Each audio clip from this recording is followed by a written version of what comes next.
शुरू करें।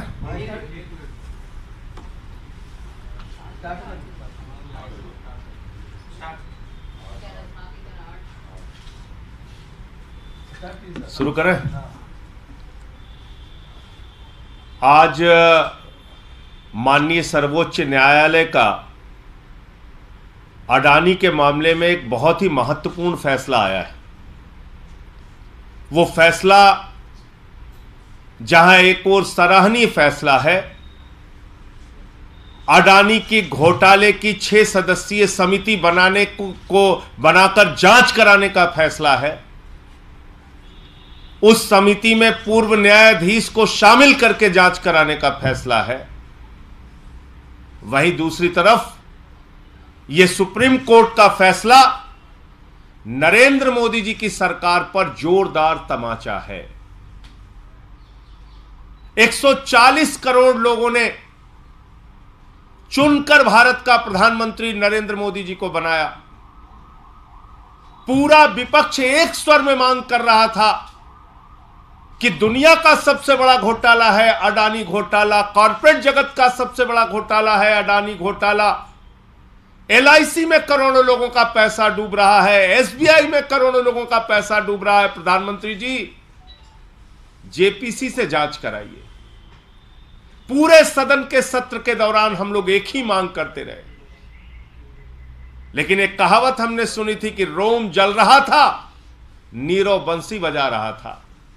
करोड़ों लोगों का पैसा डूब रहा था, अडानी का महाघोटाला सामने आया था और नरेंद्र मोदी जी जांच कराने से भाग रहे थे, जांच कराने के लिए तैयार नहीं थे, JPC बनाने के लिए तैयार नहीं थे।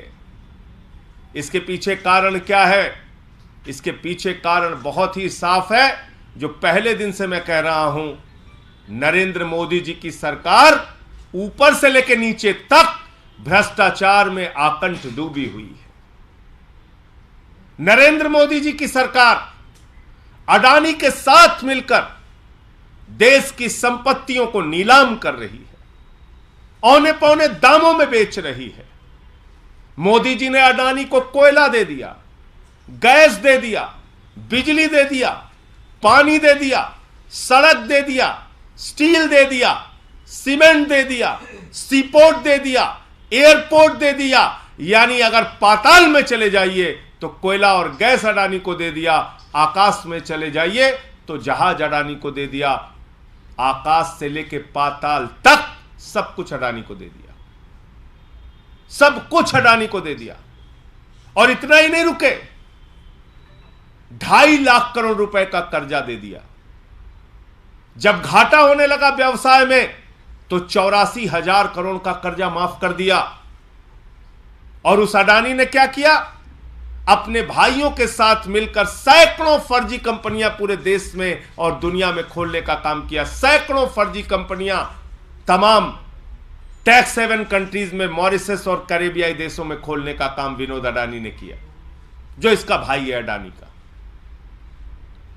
और अकेले मॉरिशस का मैं बता रहा हूं, अकेले मॉरिशस एक पते पर 6 फर्जी कंपनियां खोली गई। उन 6 फर्जी कंपनियों की आमदनी का जरिया क्या है मालूम नहीं, लेकिन उन 6 कंपनियों के माध्यम से भारत में अडानी की कंपनी में 42,000 करोड़ रुपए लगाया गया। 42,000 करोड़ रुपए क्या कर रही थी सेबी जब यह काला धन लग रहा था? क्या कर रही थी ईडी, इनकम टैक्स डिपार्टमेंट क्या कर रहा था जब यह काला धन अडानी की कंपनियों में लग रहा था? सेबी इसलिए कार्रवाई नहीं कर पाती क्योंकि सेबी में अडानी का समधी बैठा हुआ है। और माननीय सर्वोच्च न्यायालय से मैं यह भी अनुरोध करना चाहूंगा कि आपने सेबी से भी जांच की रिपोर्ट मांगी है, कम से कम उसके रिश्तेदार को उसमें शामिल ना किया जाए। वो रिश्तेदार अगर जांच करेगा तो कैसी जांच रिपोर्ट बना के देगा, यह समझा जा सकता है। क्योंकि सेबी तो खामोश रही है। अनाप शनाप पैसे दुनिया के देशों से काला धन हजारों लाखों करोड़ रुपए अडानी की कंपनी में आ रहा था, सेबी देख नहीं पाई। क्योंकि स्टॉक एक्सचेंज पे नजर रखने की जिम्मेदारी तो सेबी की है। क्योंकि वहां पर हो रहे किसी घोटाले घपले को देखने की जिम्मेदारी सेबी की है। अगर शेयर ओवर वैल्यू हो रहा था, मुनाफा ना होने के बावजूद शेयर के दाम अचानक बढ़ रहे थे, तो सेबी ने क्यों उस समय जांच नहीं की? एलआईसी का करोड़ों रुपए डूब गया, हजारों करोड़ रुपए डूब गया। एसबीआई ने हजारों करोड़ का कर्जा दे रखा है। आज जिन लोगों का पैसा एलआईसी में बुढ़ापे के पेंशन के लिए, बीमारी के लिए, बेटी की शादी के लिए लगा है, वो सारे लोग चिंतित हैं। जिन लोगों ने एसबीआई में पैसा जमा कर रखा है, वो सारे लोग चिंतित हैं।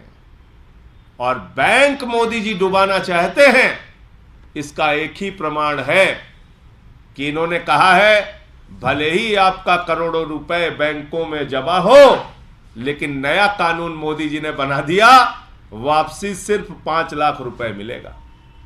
भले ही बेटी की शादी के लिए आपने 20 लाख जमा किया हो, बेटी की शादी की तारीख आ गई, बैंक डूब गया, तो मोदी जी सिर्फ आपको 5 लाख रुपए देंगे और कहेंगे अपना रास्ता नापो। यह कानून बन गया, नया कानून बन गया। कोई भी बैंक डूब जाए, क्योंकि मोदी जी जानते हैं कि अपने दोस्त को उन्होंने अनाप शनाप फायदा पहुंचाया है, देश के बैंक डूबेंगे, देश के बैंक डूबेंगे। नया कानून कहता है 5 लाख से ज्यादा नहीं मिलेगा। तो इसलिए यह जो फैसला है, यह भारत की सरकार के ऊपर एक जोरदार तमाचा है। और जांच एजेंसियों का दुरुपयोग विपक्ष के लोगों का गर्दन दबाने के लिए तो करते हो मोदी जी, अपने दोस्त अडानी को बचाने के लिए उन सारी जांच एजेंसियों को काल कोठरी में बंद कर देते हो, उस पर कार्रवाई नहीं करते हो। यह भी पूरे देश ने देखा।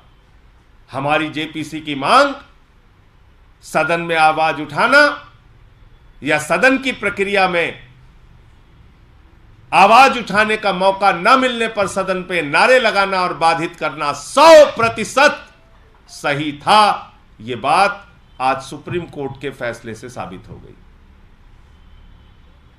और मैं फिर से कहना चाहता हूं, यह कॉरपोरेट जगत का और दुनिया का सबसे बड़ा घोटाला हुआ है, जो प्रधानमंत्री नरेंद्र मोदी जी के संरक्षण में उनके मित्र अडानी ने किया है।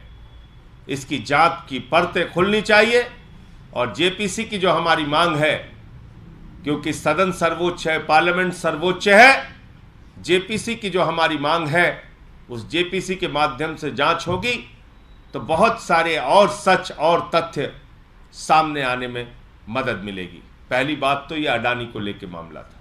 दूसरा, एक और महत्वपूर्ण और ऐतिहासिक फैसला सुप्रीम कोर्ट ने दिया है, जो स्वागत योग्य फैसला है, जो इतिहास के पन्नों में दर्ज किया जाएगा सर्वोच्च न्यायालय के नाम से।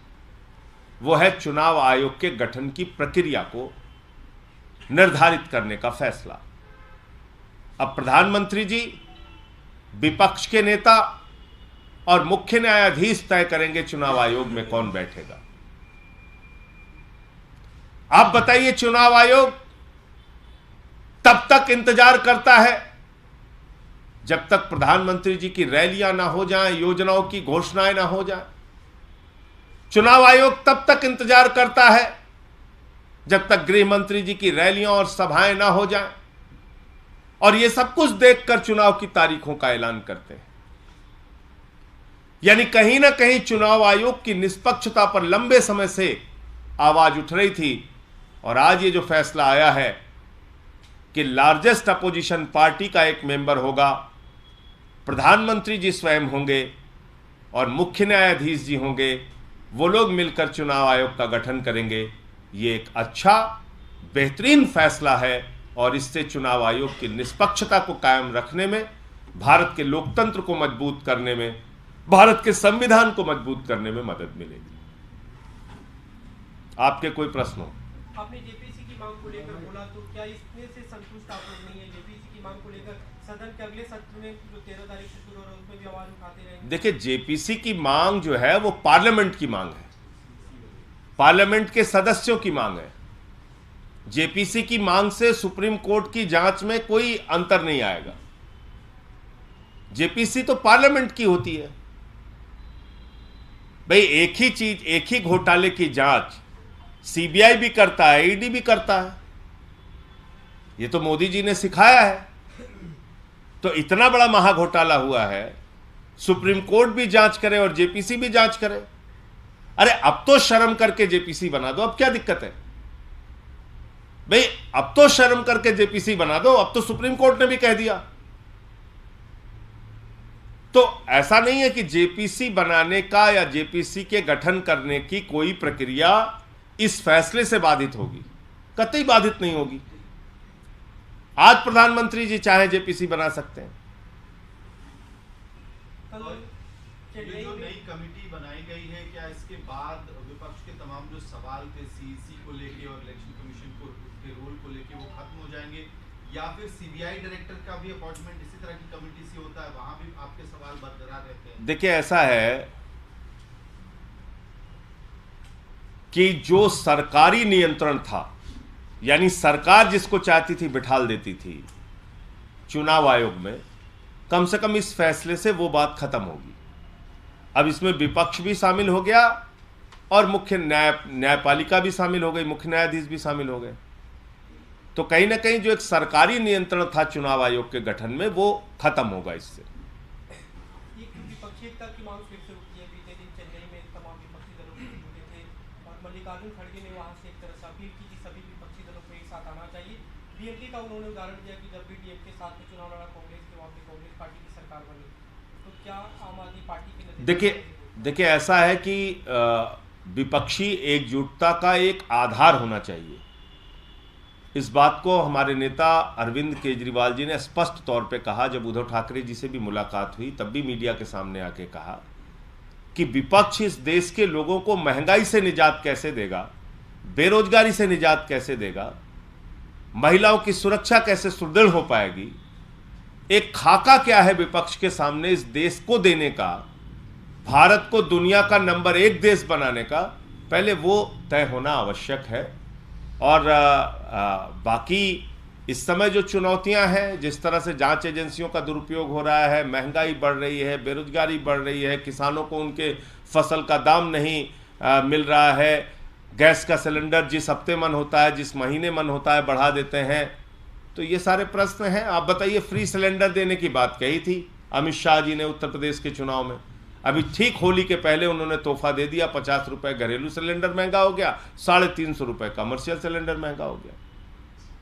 तो इन लोगों की बातों और वादों का जो भरोसा टूटा है, एक तरफ वो मुद्दे हैं और दूसरी तरफ हमारे सामने क्या सपना है इस देश के लोगों के लिए, वो एक सपना, वो एक व्यू, वो एक विजन तैयार होना चाहिए और तब हम लोग विपक्षी एकता की बात करें, ऐसा अरविंद केजरीवाल जी का और पार्टी का मानना है।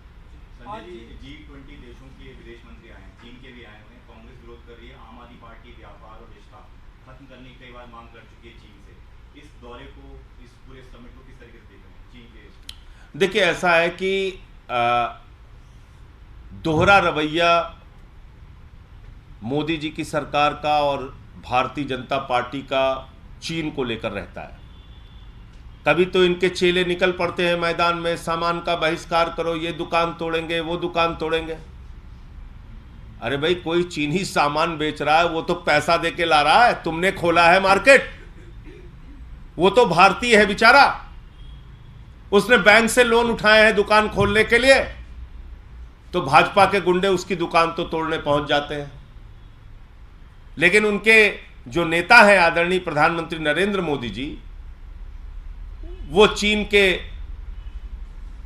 प्रधानमंत्री को झूले पे घुमाते हैं, झूला झुलाते हैं, आओ झूला झुलाते हैं तुमको। तो ये दोहरा चरित्र नहीं होना चाहिए। वो लोग हमारे जवानों की शहादत के लिए जिम्मेदार हैं, हमारी सीमाओं पर घुसपैठ करते हैं, उनके साथ हमारी सेना मुठभेड़ करती है, अपने जान हथेली पर रख के सीमा की सुरक्षा करती है।